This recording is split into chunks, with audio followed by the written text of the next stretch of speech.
If you found this video, you might be confused about the visa process for visiting Vietnam. So today we'll walk through the process together. I'll answer all your questions and talk about the most common problems people are having and why visas are being denied.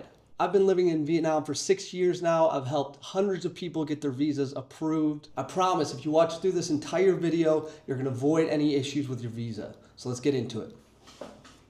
Okay, so we're looking at the main government website here. It's called evisa.gov.vn. evisa.gov.vn is the official government website. This is the only place you want to be applying for your visa. If you see anything else, it's either a scam or it's just a service that's charging you extra money to go to this website and fill it out for you. So this is the website you want. It looks like this. We're going to click on Apply Now.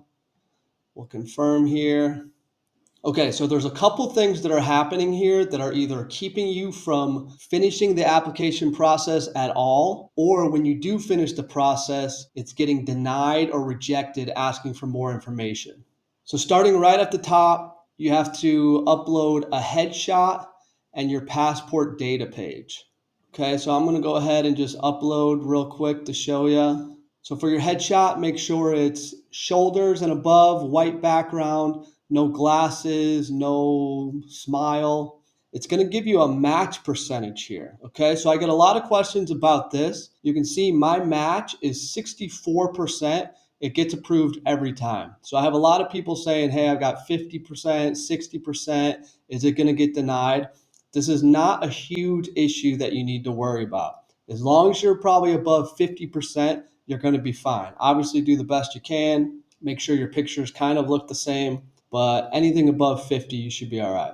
Now, when you upload your photos, it's going to automatically add some information into these boxes, but you still want to double check everything. Sometimes it doesn't enter it accurately or it changes once you go to the next page. One of the biggest things here, you have your last name here, and in your next box, you want your first name and then your middle name. For some reason, it says middle name and first name, but it's the opposite. You want to put your first name and then your middle name. Every passport on the very bottom is called the ICAO line, and it's going to have your last name and then your first and middle right after it. So that's how you want to enter the information here.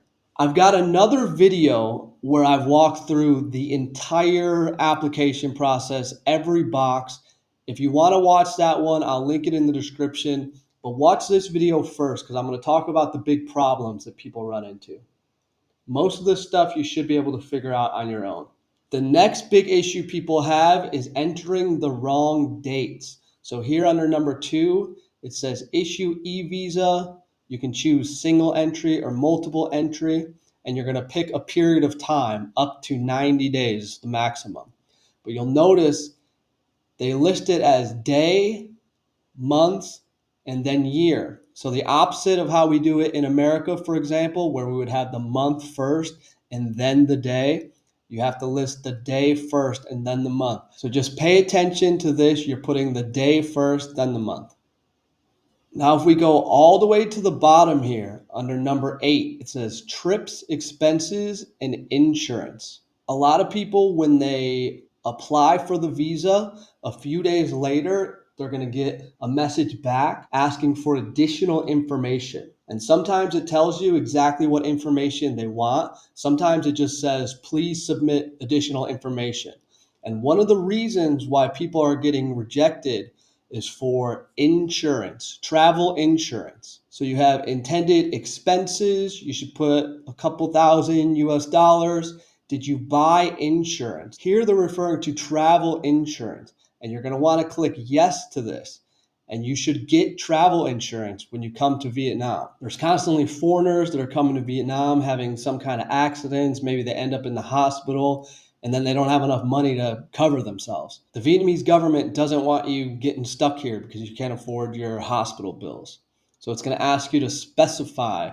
And I always use SafetyWing travel insurance. And that brings me to the partner of this video, which is SafetyWing. Now, before you get annoyed that I'm going to do a little promo here, just know that I only ever recommend companies that I actually use and I think are the best option out there. SafetyWing offers travel medical insurance packages for anybody visiting Vietnam or anywhere else in the world. They've got great reviews. It's easy to get signed up in a few minutes. You can buy a package on the day that you're traveling or even if your trip has already started.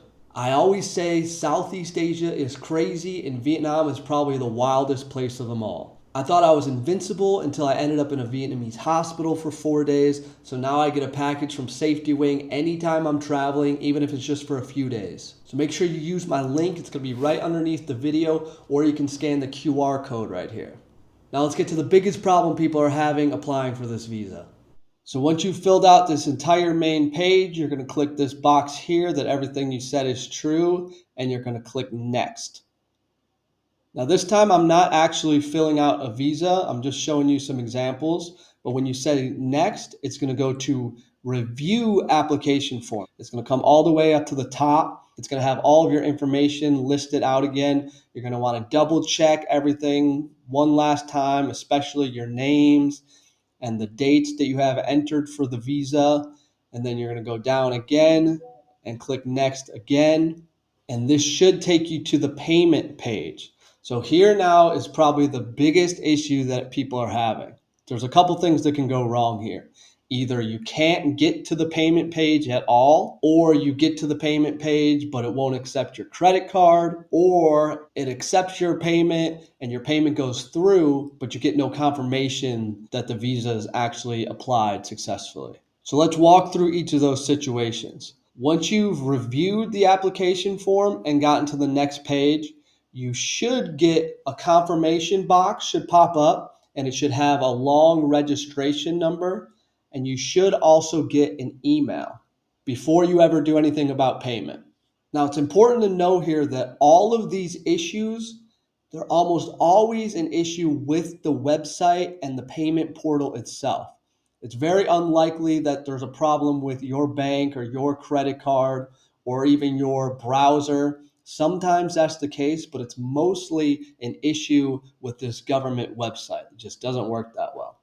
So situation one, you get the confirmation code, but it won't open up the next payment window. Okay, what you can try to do here is go to search. You should be able to use that registration number that you just got, and it should be in an email as well. Put in your email and your date of birth and the security code here. You should be able to retrieve your application that way, and then hopefully you'll be able to get to the payment stage. If it's not working, wait a couple hours or try again the next day and try going in and searching for your application this way, and hopefully you can get to it that time. Situation two is that you get to the payment portal and it doesn't accept your credit card. If you put in your credit card information and the payment doesn't get through, there's nothing you can do. You have to start a new application. If for any reason the payment fails, the original application is void. You have to start over from the beginning.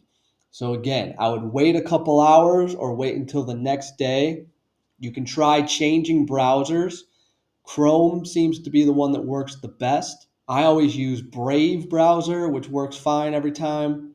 But if your payment fails, you're going to have to wait a little while, start the entire process from scratch, and try again. Now, the third situation is that your payment actually goes through. You might notice that the money gets withdrawn from your bank, but you don't get any type of confirmation, and it might even say status unpaid if you look up your application. In this case, you want to wait the 3 or 4 days that it takes to process the visa. Usually during those few days, it'll get caught up and it'll register that the payment went through. Now, it's very important that you try to apply for your visa as far ahead of time as possible, because there's all these little issues that can happen. Everybody can always get their visa approved eventually, just sometimes it takes a lot of time. And sometimes people are waiting to the last minute and they've got a flight in a few days and now they're scrambling to try to figure out the visa. If you have any of these situations happen to you and you're in an emergency and you need the visa ASAP, you can send me an email. I'll have my contact information in the description. I can connect you with an agent who can sort it out for you for a fee. But if you want to be able to do everything yourself, just make sure you give yourself plenty of time to deal with all these issues that can come up. All right, final recap. Make sure that your names are in the correct order. Make sure the dates that you want to enter Vietnam are in the correct format of days, then months, then years. You're going to want to get some travel insurance from SafetyWing. And if you're having trouble with the payment section, or you just want to avoid this entire headache altogether, send me an email. I'll hook you up with my agent. He's got the best price in Vietnam because I send him tons of customers. And if you're coming to Vietnam, subscribe to the channel. I'll see you in the next video. Peace.